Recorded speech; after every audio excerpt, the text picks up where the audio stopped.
Bueno, pues bienvenidos una vez más este sábado a Expreso de Fe, un programa de evangelización, un programa de catequesis. Estamos transmitiendo desde el Seminario Conciliar de Tampico, en las oficinas de Pastoral Vocacional.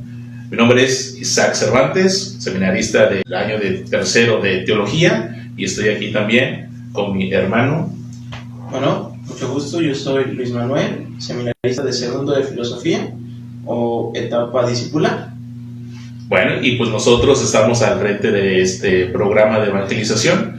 La idea es, en modo de diálogo, presentarles los fundamentos bíblicos, teológicos, el magisterio de la Iglesia, conforme a ciertos temas que vamos a ir tratando, ¿no? También nos acompañan en esta tarde, detrás de cámaras, está Edgar, alumno de Filosofía de la Diócesis de Ciudad Valles, y también está hoy, nos acompaña otra vez, el buen Rubén Lili, filósofo, estudia filosofía y también está en segundo año, ¿no? Él es de la Diócesis de Tampico. Manuel, ¿dijiste que eres de Tampico? Bueno, no lo comenté, pero también, para que sepan, soy de aquí de la Diócesis. De la Diócesis, yo también. Entonces, pues hemos platicado, así de manera breve, quiero hacer un recuento para que poco a poco esto vaya agilizando. Estuvimos hablando primero sobre el por qué creer en Dios. A ver, pues era una pregunta que teníamos que abrir estas catequesis, ¿no? O sea, si el objeto de nuestra fe o el objeto de nuestras charlas incluso es Dios, pues lo primero es, ¿existe Dios? ¿Y por qué debemos de creer en Dios, no? Eso fue lo primero que estuvimos platicando, ¿no? Y concluimos que, pues, Dios existe y por lo tanto, quiera o no quiera yo creer, tengo que creer porque existe. Entonces es algo que sería algo antinatural decir, y también ilógico y todo lo que venga en la epistemología, ¿no? Si existe, pues tienes que creer en eso. Lo veas o no lo veas, si tengas información a través de tus sentidos o no, si existe, o sea, tienes que creer. Ahora, lo interesante es, pues, conocer esa existencia, cómo es natural nuestra razón, querer saber un poquito más, ¿no? Entonces, la primera catequesis era eso, ¿no? O sea, realmente Dios es un ser que existe y por lo tanto tenemos que creer en Él. Ahora, eso no te obliga a depender de Él, a tomarlo en cuenta, a tener una fe, al final de cuentas, ¿no?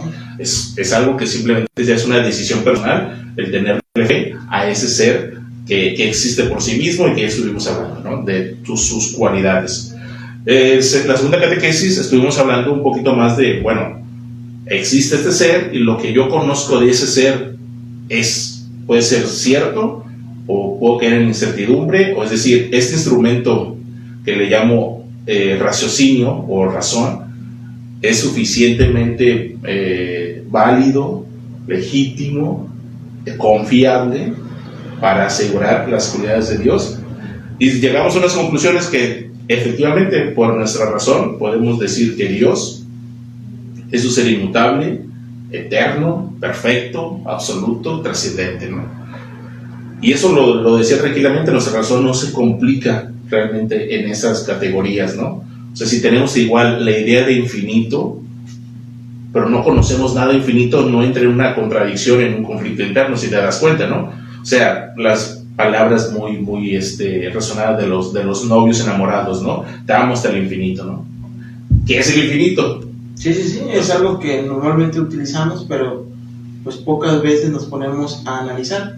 Sin embargo, dentro de estas dos charlas, en el episodio 1 y 2, más en el 2 consolidamos en una idea que me gustaría retomar, porque nos va a ayudar a dar una nueva perspectiva a este tercer episodio, y pues caímos que la misma persona es evidencia, ¿ya?, propiamente de la existencia de Dios. Sí, hay algo en el ser humano, en su interior, que va a detonar esas conclusiones, ¿no? Sí. Estas notas esenciales de Dios, ¿sí? Y pues nuestra racionalidad. Es un instrumento que a lo largo de nuestras catequesis vamos a estar utilizando, ¿no? O sea, porque aquí no es ni caer en un fundamentalismo religioso ni bíblico, ni tampoco caer en un fideísmo, o sea, todo es fe, y no. O sea, estamos buscando este punto medio entre la sana convivencia, y tú lo decías, ¿no? La sana convivencia entre la fe y la razón, las alas del espíritu para alcanzar a Dios, ¿no? tomándolo de San Juan Pablo II, de su encíclica Fe y Razón. Ahora, en esta tercera catequesis vamos a plantearles esta situación del símbolo de la fe. Ya estuvimos hablando de la creencia, de creer tal cual en Dios, una creencia un poco más sólida, y ahora estamos ante el símbolo de la fe. ¿Qué significa el símbolo de la fe? Históricamente es todo el contenido de la doctrina que la Iglesia, por lo menos en los primeros 4 siglos de su existencia, fue pues armando todas estas, se le llama artículos, ¿no? Artículos de la fe, es decir, a ver, ¿qué sabemos de Dios? No, pues Dios es una sustancia que el principio todo esto para responder. Creo que solo yo puedo decir ¿no? Bueno, entonces los artículos es creer de Dios, significa que sabe que es todopoderoso. Hay más cuatro artículos. El símbolo de la fe es el contenido completo de lo más importante de nuestra fe. Es decir, si vamos analizando línea por línea el credo y una persona admite todo eso, que efectivamente lo cree, estamos hablando que esa persona es una persona católica, aunque quiera negarlo explícitamente, pero ya una vez, y eso lo pongo así como un ejemplo muy extremo, ¿no? Pero eso es lo que realmente, o sea, si tú crees en esto, en esto y en esto, en esto, pues es evidente que eres católico, ¿sí? O sea, el clásico ejemplo de que, oye, es que caminas como pato, oye, tienes ojos como de pato, comes como pato, pues entonces eres un pato. Entonces, ahí va esa línea, ¿no? Del símbolo de la fe. Ahora, iniciamos como siempre la catequesis con una pregunta que trataremos de irla abordando y tratar de dar respuesta, ¿no? El acto de la fe o los contenidos de la fe, ¿sí? ¿Es suficiente para conocer a Dios y para salvarse? Si yo me considero un hombre de fe, ¿con eso se garantiza que voy conociendo a Dios y me voy salvando? ¿O hay otros elementos implicados en este acto de fe, en este conocimiento de los contenidos de fe? ¿Conozco a Dios a través de los contenidos de fe? ¿O puedo tener otra experiencia? ¿Sabes qué? No me interesa nada los contenidos de fe, me puedo ir al budismo y ahí voy a encontrar cómo es Dios realmente. ¿Será válido eso? Y por ahí voy a salvar, por esa vía. O sabes que mejor me voy por el judaísmo, ¿no? Lo que ha enseñado en el pueblo de Israel, a esa revelación, y con eso es más que suficiente para salvarme, ¿no? Creer en los profetas, creer en la ley, añorar el templo que fue destruido, que vuelva a reconstruirse, y con eso puedo salvarme. ¿Sí me explico? O sea, como que esa es la pregunta, ¿no? Ahora, preámbulo. Ya dijimos, creer en Dios es razonable, totalmente razonable, ¿sí? Sus cualidades, que ya hablamos, trascendente, absoluto, perfecto, eterno, inmutable, son conocidas a través de la razón. Podemos deducirlas a través de la razón, ¿sí? Ahora, creer y confiar no es lo mismo. Creer está un poco más cargado a la parte intelectual, a la parte de la inteligencia. Es una información que se te da y la tienes que procesar con tu inteligencia. Pero confiar es un acto de la voluntad, ¿sí? Pero la voluntad no es ciega, sino que se va a confiar de lo que le haya llegado a la inteligencia. Pero cuando una persona decide confiar, o sea, decide, es una elección, viene impulsado por la voluntad. Pero vuelvo a repetir, no es una voluntad ciega, sino que iríamos en el fideísmo, ¿sí? No me interesan las razones, no me importa la información, yo solamente siento que es bueno creer en Dios, pero no, o sea, es una fe vacía. Sí, me explico. Y se caería en el clásico sin sentido, o sea, de cuando mi fe se ve atacada por la misma realidad que nos toca vivir, pues ya se pierde todo sentido, todo ideal. Y vamos a hablar de esto, es una fe débil, vacía, o sea, hueca. Y lo va a exponer San Pablo, o sea, la fe que se vive aquí en la iglesia, esta iglesia es tan fuerte, sus columnas son tan fuertes porque está cimentada en la verdad. ¿Sí me explico? Entonces, aquellos deístas que no quieren responder a través de la fe, desgraciadamente, lamentablemente, pierden la objetividad y por tanto pierden la verdad en su argumentación desde la fe, ¿no? Pero bueno, entonces es como que el preámbulo, ¿no? O sea, creer y confiar no es lo mismo, pero van de la mano. Exactamente. La confianza es un acto de la fe. Ahora, la fe tiene como que estas dos partes, ¿no? Es dada por Dios al ser humano. Esa es la información que te voy a dar sobre mí, ¿ok? Esta información te la va a dar mi hijo, el que realmente ha estado conmigo y me conoce tal cual soy. Y él te va a decir lo que tú necesitas saber de mí, ¿sí? Esa información. Ahora, tú... No más ni menos, ¿no? Lo necesario. Lo necesario. Y ese acto de Dios de darte a conocer y revelarse, se le llama don. Es un don de Dios la fe. Por eso se le llama así, ¿no? Porque es un acto de la gracia de Dios hacia el hombre. Tú no puedes llegar a mí al nivel que se necesita, ¿no? Para entregar tu vida. Porque conociendo las cualidades que ya hemos enumerado, no es suficiente para entregar tu vida. Sigue siendo como este motor inmóvil de Aristóteles, ¿no? O sea, sí, pero no tiene nada que ver con nosotros. No le debemos nada a ese motor inmóvil. Yo puedo hacer mi vida tranquilamente, ¿no? Después vamos a hablar de Kant, ¿no? De qué debo hacer y qué puedo esperar. Sí. O sea, si veo un ser trascendente pero fuera de mí totalmente, ahí, bueno, lo vamos a poner más ratillo, ¿no? Bueno, el punto es ese, ¿no?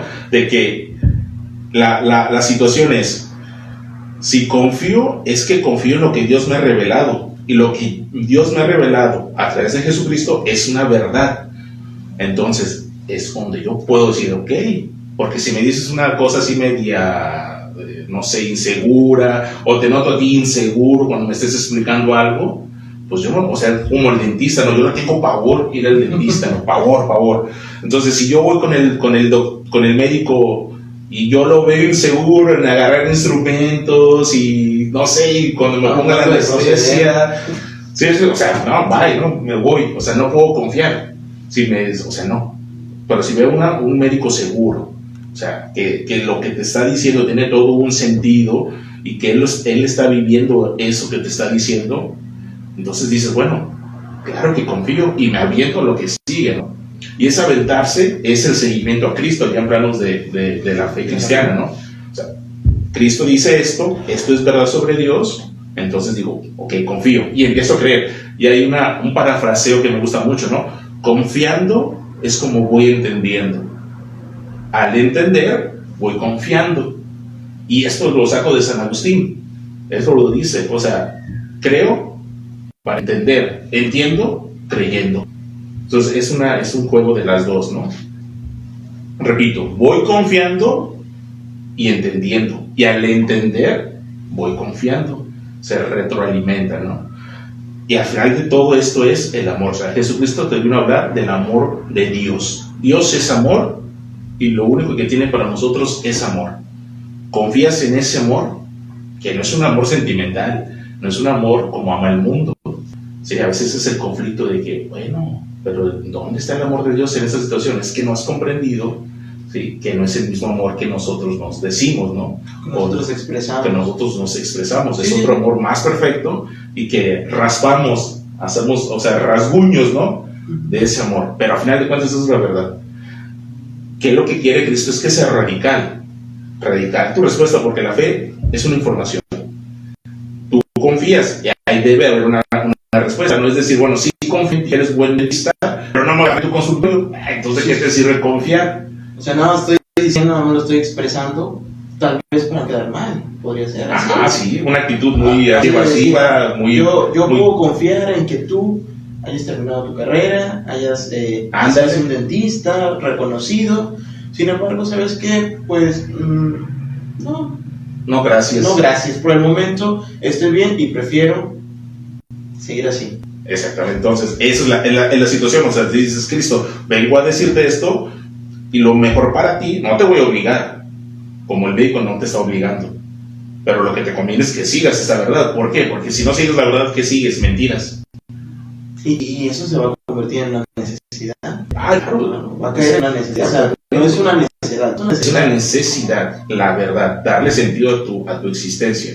Te digo, si no aceptas esa verdad, una verdad antropológica, teológica, una verdad metafísica, una verdad ética, una verdad religiosa, va a caer en un sentido que a lo mejor te puede distraer y no te des cuenta de qué tan sin sentido estás viviendo. Pero eso no le quita la realidad de la situación. Si me voy explicando, todo lo que Dios quiere es, Cristo quiere su radicalidad. ¿Vas a confiar en mí?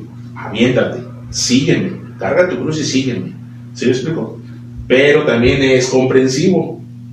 Es una radicalidad progresiva. Sí. O sea, no lo puedes, o sea, es un seguimiento, sí. Pues vamos, somos débiles, ¿no? O sea, no somos tan así cuadrados y perfectos, pero siempre teniendo, o sea, lo chido es tener siempre presente que mi meta es Cristo. Y ahí, algunos más rápido, algunos así a paso lento, pero no quitar, ¿no? El objetivo que es seguir a Cristo, seguir el amor, seguirle creyendo y seguir confiando en Él, ¿no? Es como que ese es el gran preámbulo, ¿no? En esta tercera catequesis es más amplia en este sentido porque ya estamos agregando conceptos, otros temas que venimos arrastrando, los otros dos, y que esto nos va a abrir a otros temas. Entonces es un preámbulo un poquito largo, pero así de manera muy sintética no es lo mismo creer que confiar. Creo porque Dios me da una información como un don, me da para poder yo confiar en Cristo, y confiar es una respuesta necesaria que tengo que dar para alcanzar ese amor y ese sentido, ¿no? Sí. Ahí termino mi preámbulo, no sé con qué quieras tú comenzar. Esto es el símbolo de la fe, contenidos de la fe. Fíjate suficiente para salvarnos. Que esto enlaza muy bien con esa necesidad de la que hablábamos en el primer momento, o sea, del hombre. El hombre necesita creer por naturaleza, él necesita creer. Y al ser Dios nuestro arquitecto, es claro que esa necesidad no apareció por sí sola, Dios la puso. Y ahora que hablas del don, o sea, es Dios que te da esa necesidad, pero no te deja esa necesidad. O sea, no es como que te da sed y te da agua. Está ahí, o sea, Dios cubre esa necesidad por medio de este don, del don de creer. Y creer por medio de la verdad, que ya entramos en ese acto de razón. O sea, de que no te va a llenar con cualquier otra cosa, sino más que con la verdad. ¿Y qué es la verdad? Pues él mismo es la verdad. ¿Por qué? Porque él constituye todo. Y en ese aspecto, la confianza ya entra en un plan más libre. Tú decías la voluntad, y la voluntad de confiar en aquello que por naturaleza necesito acceder a esa verdad que, pues, de repente a veces el mundo nos la plantea de diferentes maneras, pero al final de cuentas nuestra misma naturaleza nos va a ir acercando. Y mira, eso que te interrumpo, ¿no? El mundo nos va a ir presentando verdades a medias o totalmente mentiras. Y por eso el trabajo de la iglesia de hacer el símbolo de la fe, porque conoce los errores en que puede caer nuestra razón y nuestra mala voluntad, ¿sí? O nuestra buena intención de voluntad, pero que persigue fines malos. Entonces es medio extraño el ser humano, ¿no? A veces, por eso la iglesia se preocupa, ver, de todo esto, lo que tienes que creer es en estas cosas, ¿no? Porque esto es lo que se ha transmitido del Padre al Hijo y del Hijo a los apóstoles, y que es el Espíritu Santo que ha inspirado. Entonces tienes que tener toda la plena confianza en que estos contenidos de la fe es lo que tienes que creer, y distinguir entre esto y todas las verdades que te provee el mundo, ¿no? Entonces, sí. Porque a veces pareciera que a mí me llama la atención mucho cuando, y lo platicábamos una vez, acerca de cómo incluso en el principio de la iglesia como tal, pues se hablaba de estas verdades que Dios había revelado, pero que la iglesia necesitaba llevar a un punto en el que pudiera darlas a conocer con el mismo lenguaje humano. Uh-huh. Y al llegar a ese punto se empezaron a permear otras filosofías que dijeron, ok, no voy en contra. A lo mejor sutilmente o por encimita, pues pareciera como que te las metían bien, que hablábamos del gnosticismo. Uh-huh. Sí. O sea, que te llevaba incluso a decir una mejor experiencia de Dios por medio del gnosticismo. Sin embargo, al ir acercándote más a esa doctrina, te das cuenta que se perdía lo esencial del cristianismo, que era la salvación, que era un punto del que hablábamos, del que estábamos hablando ahorita, o sea, de que no solamente por conocer ya implica una salvación, sino implica un camino, un modo de vivir. Un modo de vivir que va a llevar acciones concretas de lo que conoces. Y eso que conoces no te va a llevar al error, porque para eso está, para guiar tanto tu inteligencia como tu voluntad a la verdad. Es que lo ponemos así, ¿no? O sea, la inteligencia ya la verdad, pero como la verdad, no creo que se recuerde muy fácilmente, ¿no? Pero decía en la primera catequesis, toda verdad es buena. Por tanto, ¿qué persigue la voluntad? Aquello que es bueno. Entonces, la verdad es eso, verdad buena. Entonces, nuestra naturaleza está hecha para tender naturalmente hacia aquello que entonces no hay tanto conflicto. El problema es, pues lo podemos decir tranquilamente, ¿no? O sea, es el pecado que va a oscurecer nuestro entendimiento, que va a hacer débil nuestra voluntad, ¿sí? Y las constantes tentaciones que nos exponemos nosotros a veces, o el mismo demonio, ¿no? Que busca tentarnos, ¿no? Y hostigarnos como hostigó a Eva, ¿no? Sí, hasta el punto, o sea, puedes tener mucha firmeza, pero el demonio también tiene mucha firmeza, y hasta que caigas, ¿no? Entonces, es una situación que hay que siempre mencionarlo, ¿no? O sea, somos hechos para el bien, somos hechos para la verdad, pero hay una situación del pecado que vamos a hablarlo en su momento, ¿no? Sí, yo creo que en su momento sería necesario, porque yo creo que toda esta reflexión y las reflexiones anteriores siempre se ha visto ese elemento, ¿no? O sea, entre que lo presentamos algo así como el proyecto genuino de Dios, sin embargo, siempre hay algo como que no cuadra, o sea, de que Dios nos creó perfecto, Dios nos creó buenos, pero ¿qué pasó? Entonces, siempre entra este aspecto, incluso más adelante lo vamos a ver en el hecho de el creer, en confiar en eso que creo, y que a veces en la vida práctica la gente pues no se ve. Pues yo quisiera que nos platicara sobre las 3 preguntas de Kant. Creo que esas pueden iluminar esta parte racional, ¿no? Kant, un filósofo alemán, o sea, pues sí, muy creyente, muy devoto de Dios, o sea, realmente un cristiano, pero ante su objetividad y su compromiso como filósofo, puso a juicio todas sus creencias, ¿no? Y hay 3 preguntas importantísimas para la modernidad en cuanto a la filosofía, que estaría chido mencionarlas, y así los que nos van a ir escuchando pues también conocen un poco de Kant, ¿no? Sí. De este filósofo. Muy bien, sí. Bueno, dentro de esas 3 preguntas que Kant nos plantea, la primera y la más esencial, yo creo, en el ser humano es el qué podemos conocer. Ya hablamos del conocimiento acerca de Dios, y ya lo pusimos a prueba al decir en qué manera conocemos, y el qué podemos conocer nos plantea esa situación, ¿no?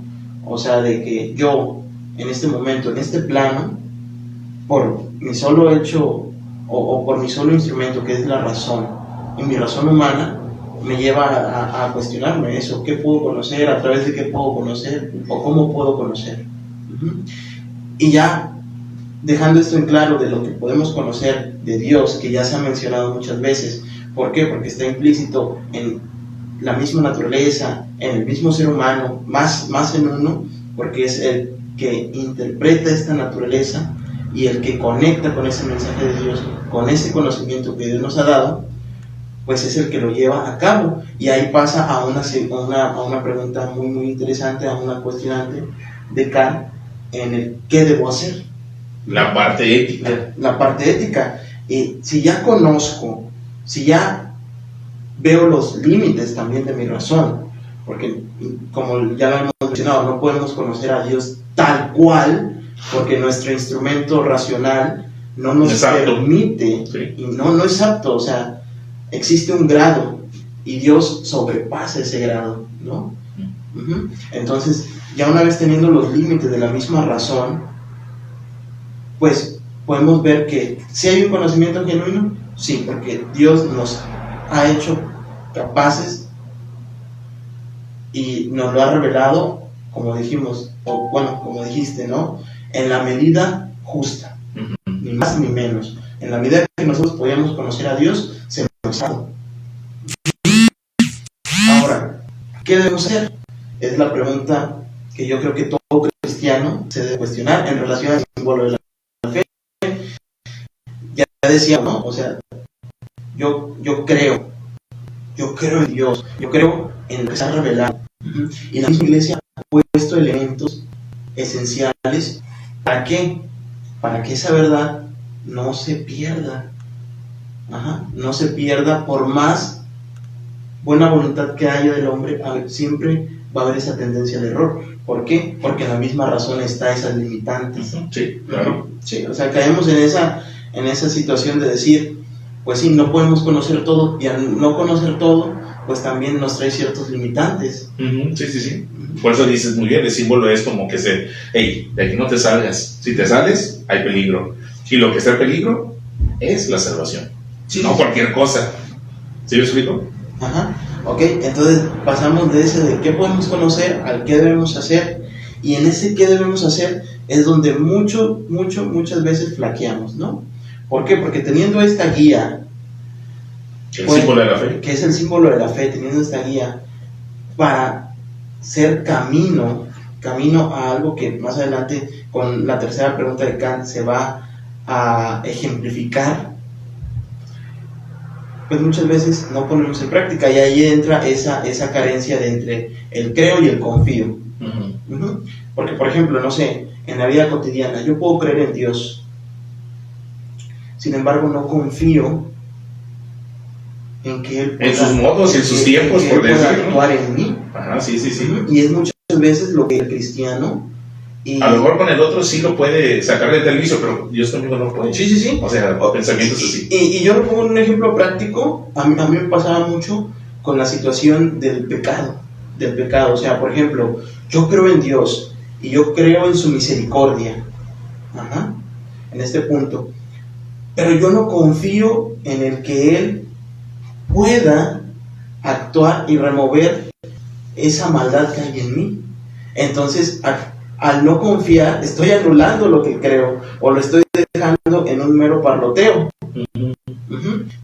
En el que yo creo que hay un Dios todopoderoso, pero no confío en que yo me pueda acercar a Él por mi naturaleza. Y ya me estoy predeterminando eso. Claro. Y actualmente, y yo lo leía hace poquito, que yo creo que es el pecado más grave que puede existir. Bueno, en la Biblia se diría es el pecado contra el Espíritu Santo. Sí, es un pecado contra el Espíritu Santo, porque al final de cuentas el que actúa en la confesión, ese es el mismo Espíritu. El mismo Espíritu que hace y purifica lo que es de Dios, y nosotros somos de Dios. Sí, tenemos su imagen.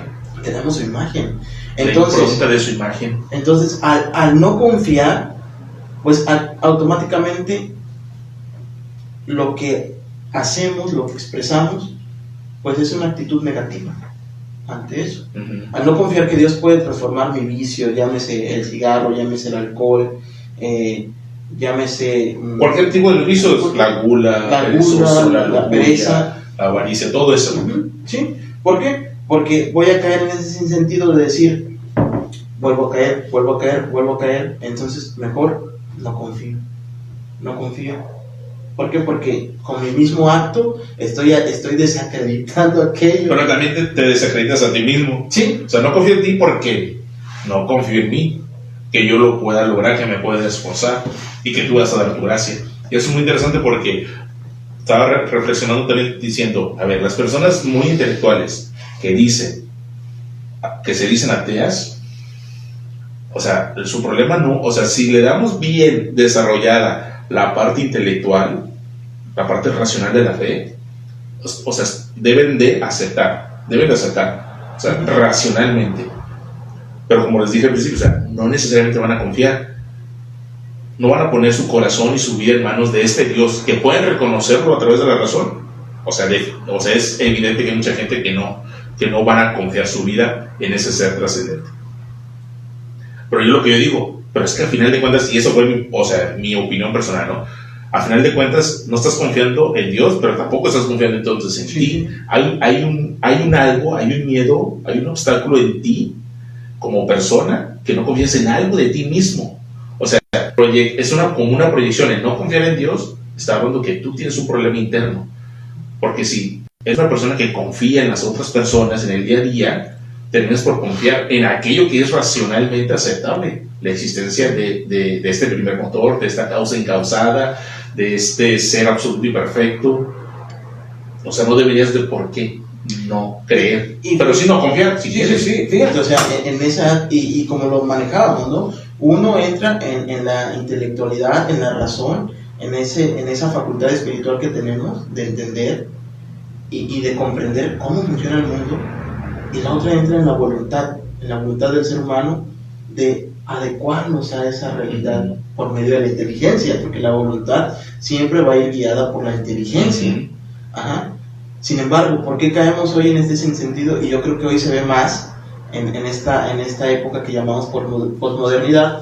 ¿Por qué? Porque existen verdades pasajeras que parlotean cosas que no comprenden, que se han alejado de esa verdad, de ese símbolo, hablando ya en un aspecto de iglesia, del que y lo expresamos casi al final de nuestro credo. O sea, primero ponemos a Dios como el fundamento, y ahí también en nuestro credo entra la iglesia. Creo en la iglesia, que es una santa católica y apostólica, ¿no? Pero si en nuestros actos no se ve esa cercanía con esa iglesia que es una santa católica y apostólica, pues lo anterior igual se va a quedar en esas palabras, ¿no? Y ese acto que decías en relación a los ateos, yo también me había puesto a reflexionar en esa falta de confianza que tienen incluso en su misma razón. Sí, exactamente, pueden caer en eso. Hay otros que dirán, ni intelectualmente, y es su instrumento de... Sí, ¿por qué? Porque ya lo hemos visto en estas preguntas que nos plantea acá, ¿no? O sea, ¿qué puedo conocer? Ya vimos todo lo que podemos conocer racionalmente, aún con nuestros límites. Ahora, ¿qué debo hacer con eso que aprendí, con eso que conocí? Pues ponerlo en práctica. Ponerlo en práctica, sí. Si se nos ha revelado algo y constatamos que eso es verdadero, ahora viene ponerlo en práctica. Pero a veces en la práctica, por nuestra voluntad, por nuestra lucha de voluntad, que a veces se vuelve así, yo una vez te lo planteaba, ¿no? Esa lucha de voluntad que existe cuando lo vimos desde el aspecto de la vocación, entre lo que yo quiero y lo que Dios quiere. Sí. Ajá. Y aquí es claramente entre lo que yo quiero y lo que se me exige en el querer. Sí, y es el ejemplo de los fariseos, ¿no? Que le preguntan a Jesús, oye, ¿qué onda con el matrimonio? ¿Está válido el divorcio? Moisés lo aceptó. ¿Tú qué dices? ¿Y qué les digo? Ustedes, por duros de corazón, o sea, por ser necios, cambiaron la ley de Dios. Yo les doy la ley la misma, el matrimonio. Es para siempre, hasta que la muerte se separe, ¿no? Y fíjate. Y el plan de Dios, hombre y mujer. Ajá. Vámonos, en este tiempo, con esta ideología de género. Sí, o sea, está todo. ¿Qué debo de hacer? Ahí está la respuesta en este tema, no concreto, en este tema. Ajá. Y claramente dicen una actitud, justificarse. Sí. Siempre el hombre va a tratar de justificarse. Cuando entra en esa lucha de voluntad, que aunque conoce, pero entra en esa lucha de voluntad, el hombre siempre va a tratar de justificarse. Y en el caso de los ateos, se justifican en... Pero ¿estás de acuerdo? Si uno se justifica es porque hizo algo malo, entre comillas, vamos a decir, o sea, algo que esté en contra de ciertas leyes o reglas o preceptos. Es algo que tu conciencia te está diciendo. Te exige. Ajá, entonces como no cumpliste con esa exigencia, te justificas. ¿Sí me explico? Entonces al justificar, no estás aceptando, o sea, no tienes la responsabilidad de tus actos, de las consecuencias de... ¿Sí me explico? Porque si te justificas, ya no te haces responsable como tal. Y si te vas a hacer responsable, no te tienes por qué justificar. Tu mismo acto reparatorio está hablando de ese tipo de justificación que querías, pero la honesta, la que está ordenada realmente a la responsabilidad. Y eso es lo que pasa, para mí así lo veo, en los ateos, ¿no? Justifican la no existencia de Dios con la existencia del mal, ¿sí? O ya muy personal en algunos, ¿no? Es que pasé por esta desgracia porque perdí un familiar, O sea, por dolores humanos muy fuertes. Sí, ¿Y el culpable quién es? Dios, ¿por qué lo permitió? ¿Sí explico? Sí, y se justifica, no, o sea, Dios no puede existir porque porque dejó que yo tuviera esta desgracia, ¿no? Y es ahí donde entra esa carencia de confianza. Exactamente. O sea, ya no confío en ti porque qué tal si vuelvo a confiar y me pasa exactamente otra desgracia. Pues sí. ¿Sí explico? Y todo esto, pues también lo vemos porque no entendemos desde un principio que nuestra razón se ve limitada. No podemos ver el plan de Dios como tal. ¿Por qué? Porque eso solo le compete a Él. Nosotros actuamos, pero no actuamos como marionetas, porque ya dijimos que tenemos esa voluntad, y esa voluntad no siempre va de acuerdo a Dios. Sí, no. ¿Por qué? Porque si eso lo podemos ver fácilmente en esa justificación. Si nuestro actuar de nuestra voluntad fuera de acuerdo al plan de Dios, no existiría esa justificación, que es el cómo nosotros nos agredimos. Sí, exactamente. Sí. Que claramente esa se ve alimentada por otra dimensión, que pues es la del mal, que ya más adelante podemos tratar más cómodamente. Pero por ejemplo, ya teniendo esto claro, entre lo que conocemos, o lo que podemos conocer, y al qué debemos hacer, nos espera una dimensión trascendental que nos plantea Kant en el qué debemos esperar. ¿Qué puedo esperar? ¿Qué puedo esperar? ¿Qué puedo esperar? Sí, en el qué puedo esperar. Ahora sí, claramente eso regalo, ¿no? Sí, la trascendencia. O sea, ¿hay algo más de esa vida? O sea, ¿para qué soy bueno? ¿Para qué lucho contra el mal? ¿Para qué hago estas obras éticamente buenas? ¿Tendrá un sentido? Si no hay algo más allá, no tiene ningún sentido. Pero si realmente hay algo más allá, entonces hay que ser bueno. Sí, hay que éticamente vivir, ¿no? Moralmente bueno y todo, porque algo nos espera en la otra vida, ¿no? Y esa es lo que sea acá, ¿no? La recompensa por vivir éticamente bien, ¿no? Y claramente esa recompensa se va a ver mayormente iluminada dentro de lo que nuestra misma iglesia profesa. Sí. Que creo yo que ahí entraría en lo que tú nos compartes acerca. Yo ya toqué el tema de la misericordia, que es una de las partes, pero ahora viene el tema del amor. O sea, ¿qué es esa recompensa que Dios nos da? Y el cómo podemos nosotros acceder a ella, que nosotros llamamos salvación. ¿Cómo podemos acceder a esa? Por medio de la salvación. Que la salvación, como tal, es un proceso. ¿Por qué? Porque aunque iniciemos en esa radicalidad, la salvación nos espera y solamente cuando estamos con Dios será la plenitud de esa salvación, del acto que inició Cristo en la cruz. Hasta en ese momento, cuando se ha redimido todo, o sea, cuando la segunda venida, digamos, de Cristo, ahí se va a manifestar todo, ¿no? La plenitud de todo. Bueno, entonces, pues así lo dejamos ahorita con Kant. No queremos decir que estamos cristianizando la filosofía kantiana, no, pero para nada. Podemos decir pero que tomamos esos elementos y para reflexionamos, iluminar una parte de la fe, ¿no? Exactamente, es eso, ¿no? Bueno, mira, lo que yo te traigo ya en esta segunda parte es ver una de las citas bíblicas para mí fundamentales. Es una de Primera de Timoteo 3:15. Es un pasaje que hay que aprendernos de memoria, ¿no? Obviamente. San Pablo le está diciendo a Timoteo, ¿no? O sea, en la comunidad o en las comunidades que tú ya vas a ser encargado, o sea, le dice el consejo, o sea, pórtate, que debo hacer, o sea, dice, pórtate como debes de portarte, como una autoridad eclesial, como un hijo de Dios, como un creyente, como un discípulo de Pablo, o sea, que sea una resonancia de toda su coherencia espiritual. Y le dice, tú ya sabes cómo portarte en la casa de Dios, que es la iglesia del Dios viviente, ¿sí? Columna y pilar de la verdad. ¿Sí? Entonces, esta cita bíblica es muy importante porque la iglesia es la que tiene la verdad, el depósito de la verdad, el depósito de la fe, como quien dice, ¿no? Y es un depósito que viene, o sea, que se ha transmitido del Padre al Hijo, porque el Padre le ha dicho todo al Hijo, ¿sí? El Hijo ha dicho todo lo que quiere que el Padre diga, y él lo va a decir en el Evangelio.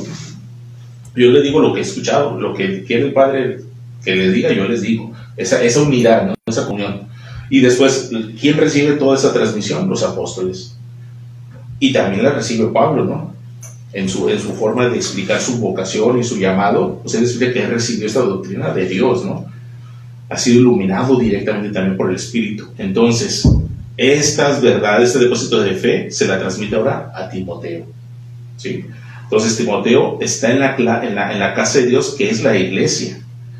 A veces ponemos que, bueno, ¿en dónde podemos encontrar realmente la verdad de Dios? ¿En la Biblia o en la iglesia? Es una pregunta, pues, no muy capciosa. Ajá, muy capciosa y que no es tan justa ni honesta, pero si se da, pues es la verdad se da en la iglesia, ¿sí? La iglesia fue la que reunió los libros del Nuevo Testamento, la que fue definiendo el canon. Incluso esa pregunta me llama mucho la atención y la relaciono casi como cuando le preguntaban a Cristo, ¿no?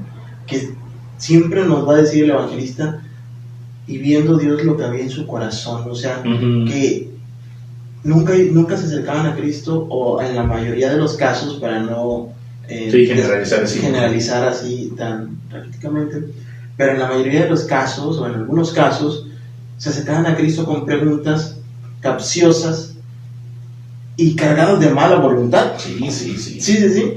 Y a veces esta pregunta que tú dices así, que hay gente,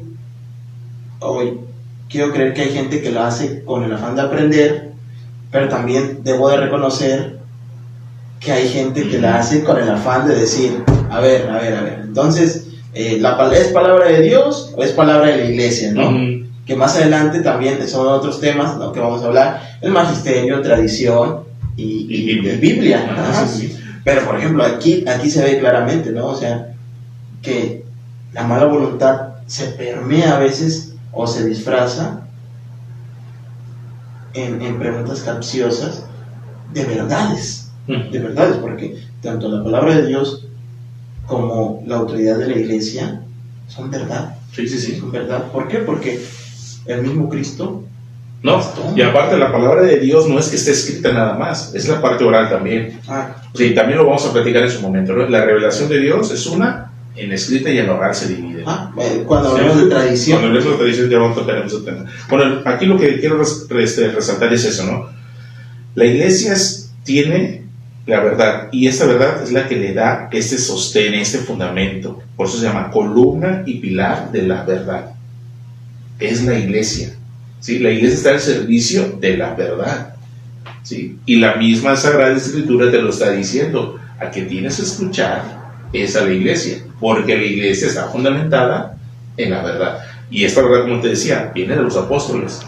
4 siglos después, los teólogos de su tiempo, los padres de la iglesia, van a venir y van a decir, bueno, ¿qué se ha dicho durante 4 siglos?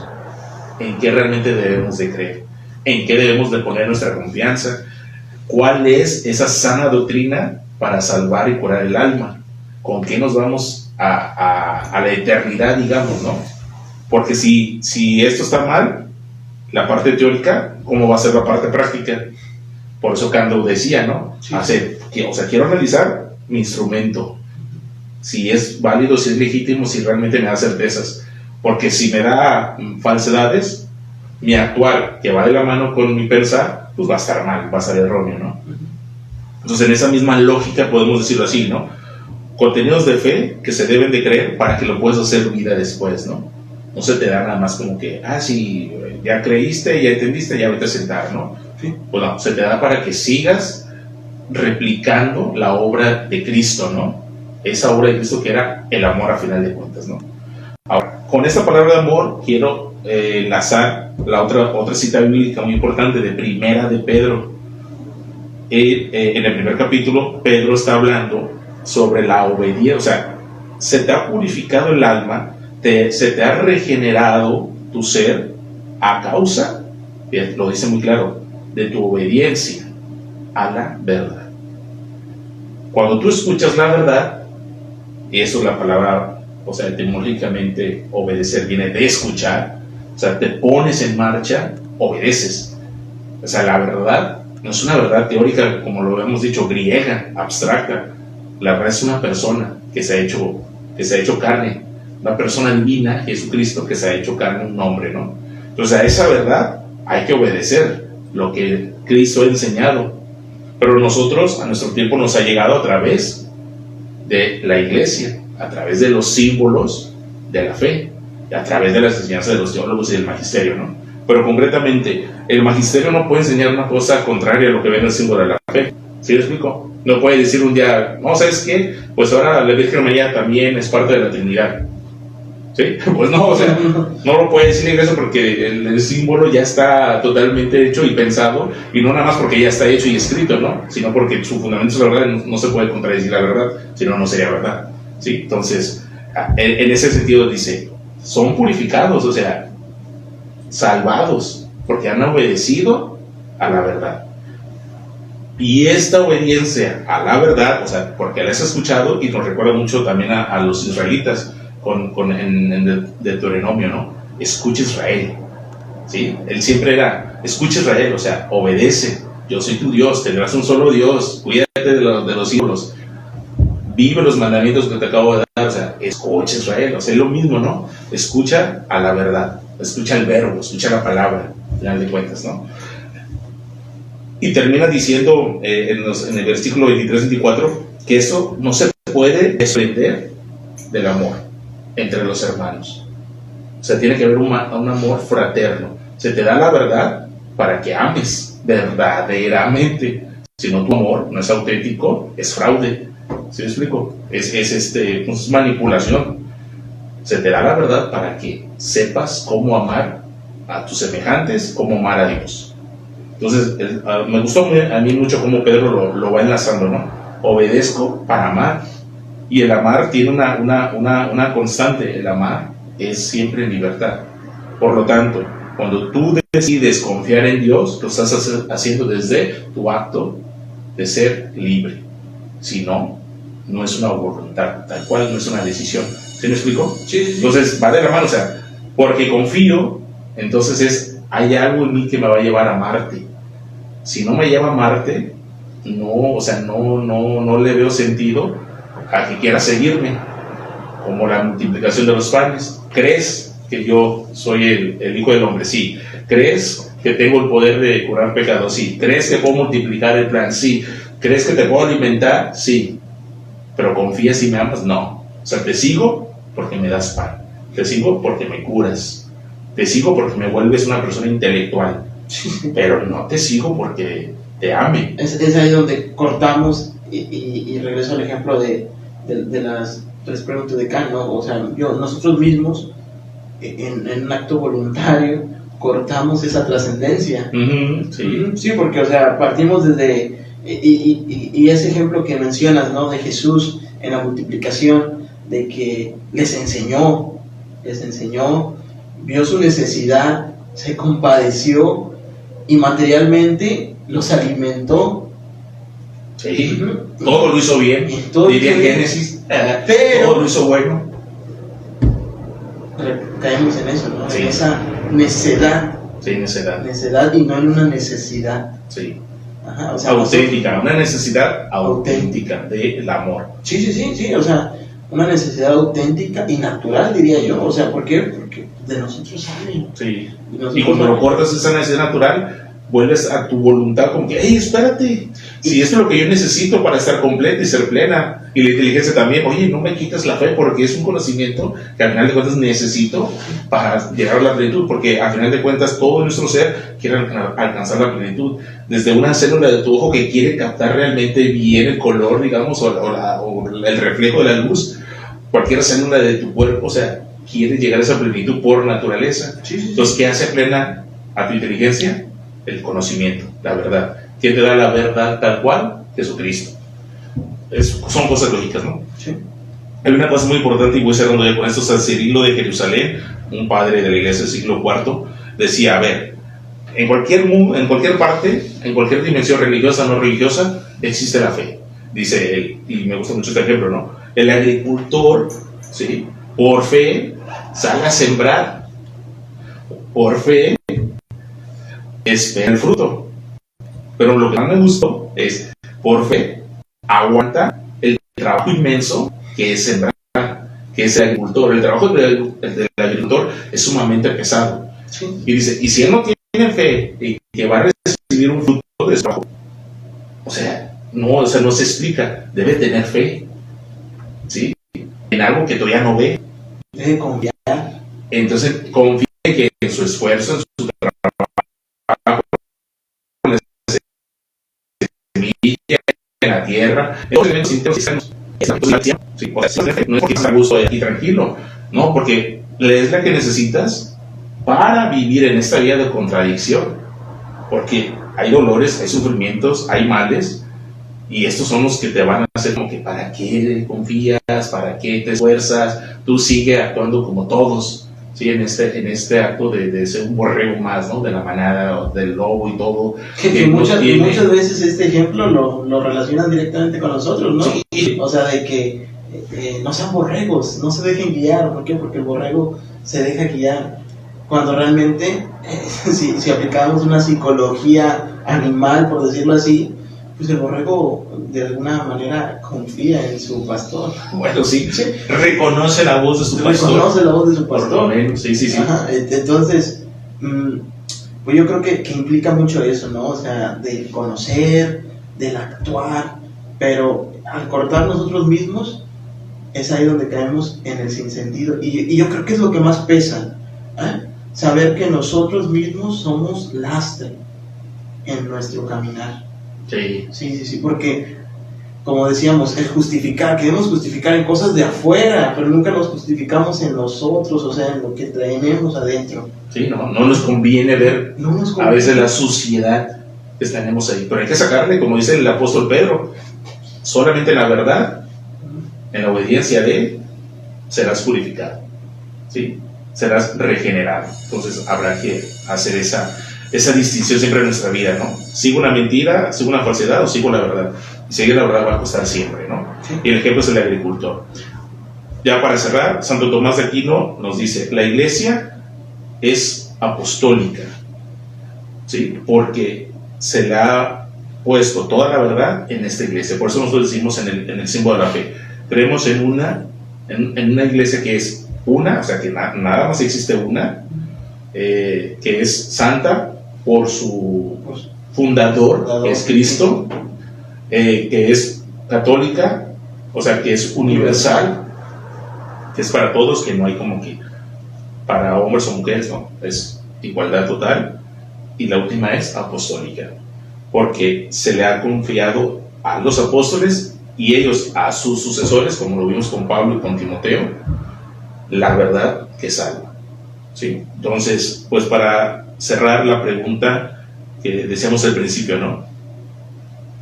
El acto de fe, o sea, el confiar en Dios, confiar en Cristo, en tener este acto de, o sea, ¿me permite conocer? Pues sí, pero no necesariamente salvar. Salvarse implica una elección permanente, radical, del seguimiento a Cristo, ¿sí?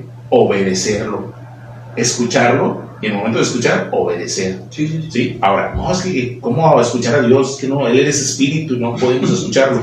Por eso dejó su iglesia, por eso dejó a Pedro, por eso dijo Jesús, voy a rogar, o sea, he rogado por ti, pero no por los demás, porque tú eres la cabeza de mi iglesia visible. Tú vas a hacer que todo esto, esta obra de salvación sea visible a través de ti, ¿sí? O sea, todos los que, también lo dicen, ¿no? Todos los que van a, o sea, ruego por ustedes, pero también ruego por los que después van a creer en mí, pero por ustedes. O sea, está hablando de la unidad entre el pastor y estos 12 pastores que van a iniciar la evangelización, ¿no? Y lo dice Apocalipsis también, ¿no? O sea, en la ciudad de Jerusalén, ¿sí? Están los 12 nombres de los 12 apóstoles, como columnas de la ciudad de Jerusalén, la nueva Jerusalén. ¿Sí me explico? Entonces, la trascendencia de estos hombres es que obedecieron a la verdad, la escucharon, se cayeron muchos, pero se levantaron, y con esa verdad ya en su corazón, vivieron coherentemente, dándole respuesta a ese don, pues a Jesucristo, ¿sí? Al que le vamos a dar cuentas al final de nuestra existencia, ¿no? Entonces, pues así terminamos, Luis, este live que se alargó bastante. Yo creo que Lili y Edgar ya Ya se quieren ir a cenar, yo creo, no sé, sus Ya te da la pendientes. cena. No sé qué horas son. No Ya se sé. te das cuenta. ¿Eh? No se te das cuenta. Bueno, vamos a finalizar ya. Pues muchas gracias. Nos vemos el próximo sábado. Edgar, Rubén, muchas gracias por todo. Y pues 6:30 nos vemos. Saludos, cuídense.